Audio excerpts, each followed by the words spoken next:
ஒரு ஏழை மனிதன் பல நாட்களாக பசி கொண்டு நடக்கிறார். அவன் கையிலிருக்கும் ஒரே ஒரு வாழைப்பழம். அது அவனின் குடும்பத்திற்கான இரவு உணவு. அந்த நேரத்தில் பசி கொண்டு அழுது கொண்டிருந்த ஒரு குரங்கைக் காண்கிறான். அதைப் பார்த்த மனிதனின் உள்ளம் கரைகிறது. அவன் குரங்குக்கு வாழைப்பழத்தைக் கொடுக்க முடிவு செய்கிறான். ஆனால் அந்த வாழைப்பழம் அவன் குடும்பத்திற்கான ஒரே நம்பிக்கை. அதைக் கொடுத்த பிறகு வீட்டிற்கு சென்றபோது நடக்கும் சம்பவம் அவன் மனசையும் பார்வையாளர்களின் மனசையும் உடைக்கும். ஒரு ஏழை மனிதன் பல நாட்களாக பசி கொண்டு நடக்கிறார். அவன் கையிலிருக்கும் ஒரே ஒரு வாழைப்பழம்.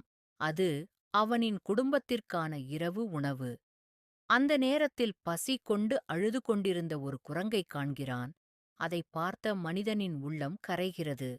அவன் குரங்குக்கு வாழைப்பழத்தைக் கொடுக்க முடிவு செய்கிறான். ஆனால் அந்த வாழைப்பழம் அவன் குடும்பத்திற்கான ஒரே நம்பிக்கை. அதைக் கொடுத்த பிறகு வீட்டிற்கு சென்றபோது நடக்கும் சம்பவம் அவன் மனசையும் பார்வையாளர்களின் மனசையும் உடைக்கும்.